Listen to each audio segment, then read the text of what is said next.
I'm Rob. And I'm Nate. And this is Rob and Nate Record a Podcast. Welcome back to Rob and Nate Record a Podcast. And the week is the week 2 of our mystery 2022 mystery pack, which by luck of the draw is the 1996 film Independence Day, which came in the mystery pack, but we did not actually watch the DVD. Yeah, because you had it on digital, and it would take an extra step to get up and put the DVD in the player. Well, more than that, the controller's not as convenient. Oh, okay. Yeah. But yes, we watched Independence Day from 1996. What was it about this era that you were able to get so many named actors in a movie? Well, I don't know. I don't feel like we get... They weren't quite really big. I mean, Jeff Goldblum was. Yeah. Was established. Will Smith was just starting out. Bill Pullman was a working actor, but you wouldn't build a big tent blockbuster around Bill Pullman. And then there's a lot of other, Mary McDonnell, Judd Hirsch is in this, Robert Loggia, Randy Quaid, the underused Margaret Collin, James Rebhorn, Harvey Fierstein, of course, Brent Spiner, and Vivica A. Fox, and on down... including Ross Bagley and Mae Whitman. Yes, a very young Mae Whitman. It's a good ensemble cast. Harry Connick Jr. Yeah, Harry Connick Jr. Yeah, one often forgets that he's in this. So this is a movie that's really iconic. I mean, we were teenagers in the 90s, and this is very iconic to our generation and to pretty much anybody who was alive in 1996 knows this movie. Some younger people, I don't know if they really know it. Do you know when this was originally released? In July of right around Independence Day, 1996, and I've got a story or two. I have a story about it as well, but about watching this in theaters. And that's part of why I asked when it was released, because that's relevant to my story. But you go ahead. Well, it was released right around Independence Day, 1996, and they had that great 17-state power outage. Do you remember that? Mm-mm. It was huge. Oh, actually, yeah, I do.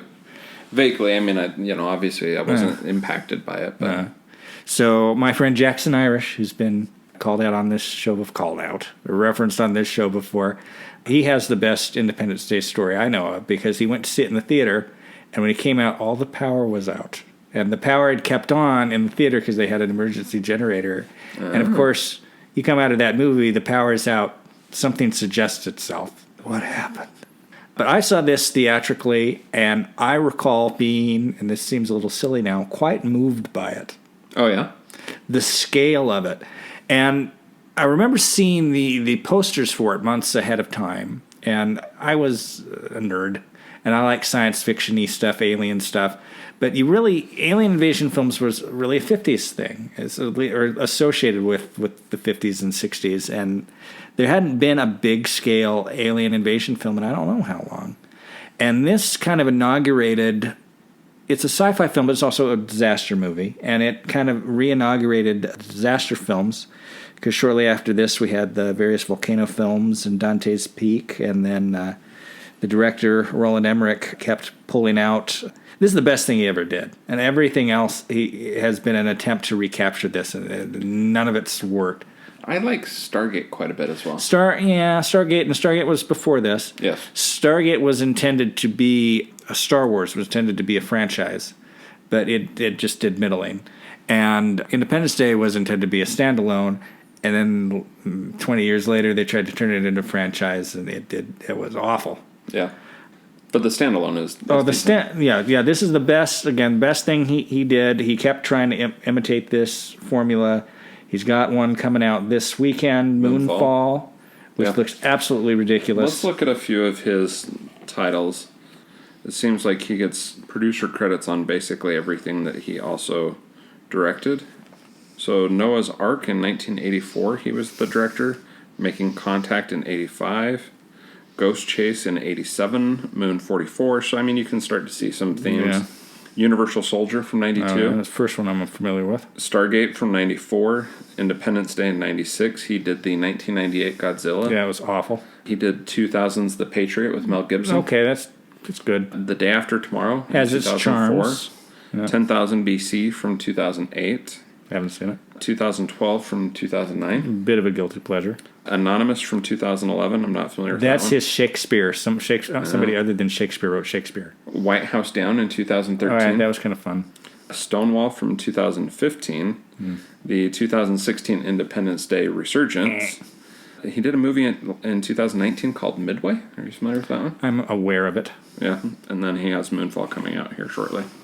That's pretty much his entire Day After filmography. Tomorrow comes kind of close to this. It's not as good, but like he's got his beats, and that's got the beats pretty well down. And I remember when I saw the Godzilla that came out 2 years later, and the characters in that are just so shallow and cardboard and lazy that they would, look up to the characters from Independence Day like there's something out of Tolstoy. Yeah. And they're not super deep characters in this film, but they work. I mean, this film really works for what it is. And I had mentioned earlier that I had watched Men in Black the other day because that also came in one of the mystery packs, and I got basically nothing out of this most recent viewing of Men in Black. It was just kind of there, and it didn't resonate. This held up. This worked. I like the cast. I like the story. The special effects hold up reasonably well. I think the score, actually, it's got a great rousing score. It's a little over the top. It is over the top, but I kind of like that it's over the top. I don't think I recognized it as having been over the top until this viewing, which means it's not bad. I mean, if you can get 25 years past its release, and before you're like, maybe it was a little over the top. Now, Question for you. You were going to tell your story about it. I will. Oh, okay. Mary McDonnell. Did they get her on a budget? Is that why she's only in a short period of it? Yeah. Yeah, she's not in very much. Yeah. Of course, she'd go on to be president in intergalactic matters on the Battlestar Galactica TV series. Yeah. I have a distinct memory of watching this movie. I know I had seen it prior to this occasion because I knew what was coming in the movie. But Thanksgiving 1996. Oh, wow. After Thanksgiving dinner, a bunch of us went to a nearby theater. At that point in time, we all gathered at my uncle's house down in Orem for Thanksgiving, a huge crowd in his house. And a bunch of us went to the movie theater. And I ended up going to see Independence Day with my youngest brother, Jacob. And so this is Thanksgiving Day, 1996. So it was still in theaters 5 months later. Wow. Again, like Dollar Theater? I assume so. All right. I know I'd seen it prior to this, but I don't have distinct memories of that. But the scene where Will Smith, gets the alien craft to crash as he's running out of fuel, and he goes up to the spaceship and opens it, and he punches him and says, "Welcome to Earth." When he punched him, my brother yelled and cheered, and no one in the theater heard him say, "Welcome to Earth." That's great. That's my distinct memory of watching. Yeah, that'll imprint. Yeah, there's actually some interesting trivia about this, and even related to director Roland Emmerich's, Who's a German. related to his making this, and also things about it. According to the producer and co-writer, Dean Devlin, who these guys appear to have worked together quite a bit, the U.S. military had agreed to support the film by allowing the crew to film at military bases, consulting the actors who have military roles, etc. However, after learning of the Area 51 references in the script, they withdrew their support, which is what I think led to many of these scenes being filmed here in Utah. Yeah. There's other trivia we'll come back to, but I wanted to get to some of the ones about Roland Emmerich. Director Roland Emmerich was notified one day that Robert Loggia was very upset and refusing to leave his trailer. Several days earlier, producer Dean Devlin accidentally suggested to Loggia, or how do you pronounce it? Loggia, that he watch Airplane 1980 for inspiration, when he actually intended to suggest Airport 1970. Not familiar with either film, Loggia rented Airplane, and after watching it thought he had unknowingly been participating in the production of a spoof movie. Both are good movies, Airplane and Airport. Dean Devlin and Roland Emmerich penned the script in 4 weeks. It was sent out on a Thursday, and they started fielding offers the next day. Wow. By Monday, they were in pre-production. Wow. Mary McDonnell accepted her role immediately after her agent pitched the film by simply saying, "It's about 15-mile-wide spaceships." We'll come back to the trivia later, because there's some other good trivia in here. Okay. Yeah. Or do you want me to start hitting trivia now? You're going to hit the trivia. This is, again, as is typical from me, trivia from IMDb. And I have read many of these in preparation. All right. This relates to filming locations. Okay. At around 1 hour and 7 minutes, the scene in which Will Smith drags the unconscious alien across the desert was filmed on the salt flats near Great Salt Lake in Utah. Smith's line, "And what the hell is that smell?" was unscripted. Great Salt Lake is home to tiny crustaceans called brine shrimp. When they die, the bodies sink to the bottom of the lake, which isn't very deep, and decompose. When the wind kicks up just right, the bottom mud is disturbed, and the smell of millions of decaying brine shrimp can be very, very bad. Apparently, nobody warned Will Smith. Dean Devlin said that most of the dialogue in the scenes Jeff Goldblum shared with Judd Hirsch and Will Smith was improvised. This movie holds the record for most miniature model work to appear in one film. All right. Model shop supervisor Michael Joyce estimated that more miniatures were used for this film than any other two films combined. Due to the advances in digital technology since this film released, most experts believe this record may stand for forever. Yeah, and the model work really works. Like, there is something to be said for the analog effects of this film. This might be one of the last great analog effects movies. Yeah. Around 1 hour and 45 minutes, the president's speech was filmed on August 6th, 1995, in front of an old airplane hangar that once housed the Enola Gay, which dropped the atomic bomb on Hiroshima exactly 50 years earlier. Oh, wow. On August 6th, 1945. That's neat. Interestingly, the crowd was not scripted to cheer. Bill Pullman's delivery of the speech was so good that they just started applauding and cheering on their own, and the filmmakers kept it in the movie. Mm-hmm. It is a great delivery, and it's a great little speech. Yeah. As I joked as we were watching this, in the world of this film, generations of school children would be taught to memorize Whitmore at Area 51 like previous generations memorized Lincoln at Gettysburg. Yeah. Recycled lines, though. Jeff Goldblum uses one of his lines from Jurassic Park in this film. Do you remember which one? I do not. Must go faster. Yeah. And it is delivered with the same intensity. On the Bonneville Salt Flats, here not too far from where we're located, cast and crew wearing long pants still managed to get sunburns on their legs. Wow. The white salty surface reflected the sunlight up their pant legs, and they got sunburns. The huge hype that this film began generating in early 1996 caused Warner Brothers to postpone the release of Mars Attacks from summer to Christmas, and Steven Spielberg temporarily canceled his plans to direct War of the World.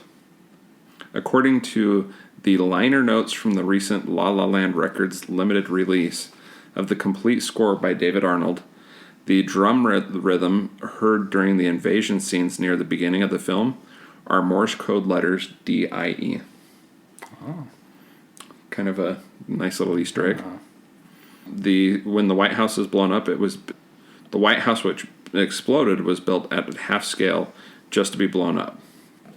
And yeah, but they used 9 different cameras and slowed down the footage to get the effects that we see. So yeah, this was also the highest grossing movie of 1996. Yes, surpassing Twister and Mission Impossible. Yeah. And was the second highest grossing film ever at the time behind Jurassic Park. Wow. And did well then.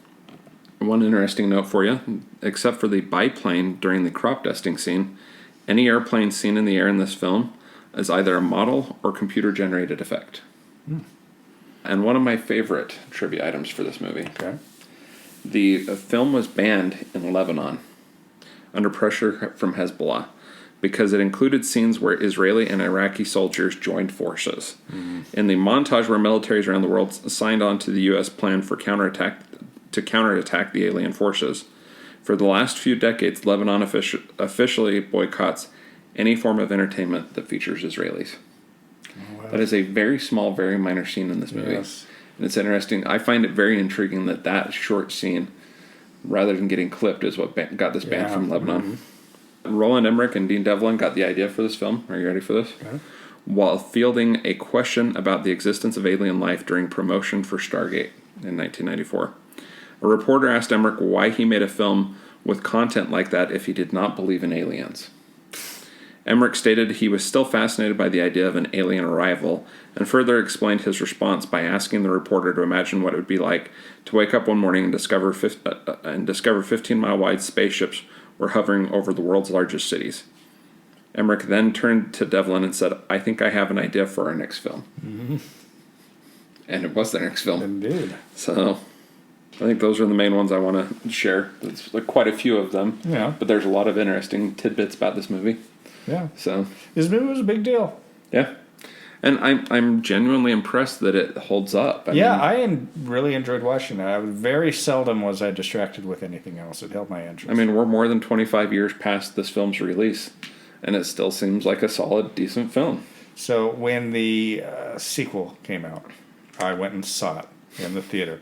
I was up in Pocatello at a family reunion. The family reunion was over, and I just said, I'm going to go see this in the theater in Pocatello, because I'd never seen anything in the theater in Pocatello, and then I'm going to drive home. I like that was your reason. That was my reasoning. In the theater. And I was curious to see it, and I was watching it. It wasn't very long into it before I'm like, you know what? They should have just re-released the original one. Yeah. It would have been a much more satisfying theater-going experience. This movie was awful. It was intended to be the middle chapter of a trilogy that will never happen because it was awful. Yeah. Bad, bad, bad. I have not watched it again since. I think I watched it a second time simply because I didn't get the chance to see it in theaters, and so I bought it. And so I think I watched it a second time just to justify having bought it. Mm-hmm. But what do you think, ratings-wise, of Independence Day? I was thinking about this. I looked at, jumping ahead a little bit, I looked at its aggregate score on IMDb, and it maintains to this day a 7-star rating on IMDb. About a 68% on Rotten Tomatoes. And its Metacritic score is 59. I think that the rating is close, maybe a little low. I think I might give it 8 out of 10 and 3 out of 4 on the 4-star scale. I would do the same. Really? Yeah, 3 out of 4. It's very much a 3-star film. I mean, it's your big blockbuster 8, popcorn movie. You could argue 7. Yeah. But it's up there, and I find that I still have a great deal of affection for this film. It's cheesy, but this particular kind of schlock has never been done this well. And it's the other thing about it is it has subtle messaging that's nice but not oppressive, like when the father decides to pray at the end of the film and it starts gathering people and around. And it's built, that's introduced. I haven't prayed since you're, like it's well structured. But it's also not overbearing. Yeah, exactly. Yeah. Another fun little factoid is there's a scene early on. The aliens have been commandeering our satellites for communication. It's been affecting the satellite signal. And so people at the cable company in New York where Jeff Goldblum works are calling and complaining. And there's one guy on the phone who says, yeah, I like the X-Files too. I hope you get to see it tonight. So that's an X-Files reference in Independence Day. In the 1998 X-Files theatrically released movie, David Duchovny is in an alleyway and he pees underneath an Independence Day poster. Does he really? Mm. Nice. Nice reference. What did you think of Spinner's role in this movie? Data. Spiner. Spiner, sorry. Brent Spiner's role. Brent Spiner. It is what it is. I mean, it's fine. It's quirky. I have to admit, I didn't realize until today that was Brent Spiner. Yeah, well, yeah. I mean, obviously, that I knew. You didn't have any Star Trek attachment at the time you first saw this. Yeah. Well, and his he does a good job. Has changed sufficiently. Yeah, as a guy who doesn't get out much, a guy who's just been down underground studying these aliens for decades, gathering all the data on the aliens. Gathering all the data, as a Spiner is. That was your reference during the movie, right? Yeah. Yeah. Gathering all the data and the lore about the aliens. Yeah. Before it's too late. Some people will get that joke. Release me. I was always impressed by that little portion of the movie, that scene. That's probably, there was like a creep, like especially in 1996, there was a creepiness about that, but yeah. Any other thoughts on this movie? Not really. It's pretty straightforward. It's very straightforward. If I hadn't found so much trivia, this would have been a really short episode. It would have been, yeah. So, okay. Well, I'm Rob. I'm Nate. And this is Rob and Nate Record a Podcast. Do you have an advertisement for us? No. I think that has played out. No, I disagree. Then this is brought to you by Fruitopia, because there was a Fruitopia machine in the cable building in New York. Nice. And Fruitopia was a drink that was sold from 1994 to 2003. I looked it up. Wow. And I remember kind of liking it. You know, that kind of the other thought I had for advertisements. I was harassing my dad today. I had to help him for a little bit. And we had to go out to his shed. And my dad has a tendency to, in the winter time, place things, especially like beverages, outside because, you know, like in the garage or something, because that's as good as putting it in the refrigerator. Which I disagree with, but that's okay. And so we go out in the shed, and there is a Ocean Spray cranberry bottle on the floor of the shed. So I said, Dad, are we really playing this game? He goes, what? And I picked it up, and I said, you're really going to make us play this game? And he goes, what? And I said, is it Ocean Spray or is it motor oil? He goes, it's motor oil. And I said, then you need to take the label off. It's good. It's good. That actually happened today. Yeah. Yeah. It's not a game you want to lose. I'm pretty sure the smell test would have revealed that one. But I'm not kidding you. It was full light to the lid. I don't know why my dad's holding on to any level of motor oil for that long. But all right. Are we ready? We're ready. Okay. Question for you. As part of your critical analysis of this film, what party does Thomas J. Whitmore belong to? That is a question. Your thoughts? He's a veteran. I'm going to give you a cynical pat answer. Oh, okay. He's a Republican. Thomas J. Whitmore is above partisan politics. Oh. Dude. You didn't see that coming. I did not. So what party do you think he's from? Well, I would say he was probably a Republican. And I base that on the fact that Vivica A. Fox said that she voted for the other guy, and demographically, the black community votes Democratic. Yep. I think you're probably right. Oh, what was I going to ask you? There was something we were talking about at dinner about this. Oh, we were talking about the politics. Critical analysis of Whitmer's presidency after this. So the film came out in 1996, and I remember, was it Leno or it was Saturday Night Live? I think it was Saturday Night Live where Bill Pullman guest starred, and they did a political debate sketch. Oh, did they really? McDonald as Bob Dole, and Bob Dole's like, millions of people died under your administration. But the impression this film gives me is that this is fairly early in this guy's presidency, because they have a political talking head early on. This are the salad days over. The president's crime bill, it's a very 90s thing, did not pass. He's kind of... There's also a reference to an approval rating in the 40s. Yeah. There's also a continuity issue when on the 2nd of July, President Whitman gets up and he's going throughout the residential part of the White House, and he gives one of the Secret Service members the sports page, and he gives somebody else another part of the newspaper, and the weather, USA Today weather map is obviously a winter weather map because of the different color-coded temperature zones. Yeah. Because it was, I guess, filmed in a much colder time of the year. There's also some continuity issues when they're at Area 51 and Jeff Goldblum and Margaret Collin are arguing. I don't know if you caught this. So he pours himself a drink, and she puts the bottle in the fridge. And when he goes over to the fridge to get the bottle, his glass is empty. And then when he goes to the counter and sets it down, the glass is empty again, and he pours himself another drink. And when he picks it up, the glass is empty, and he pours himself another drink. And then when he walks past her, the glass is empty, and he pours himself another drink. Somebody was pouring themselves a lot of drinks when they were editing that scene. Yep.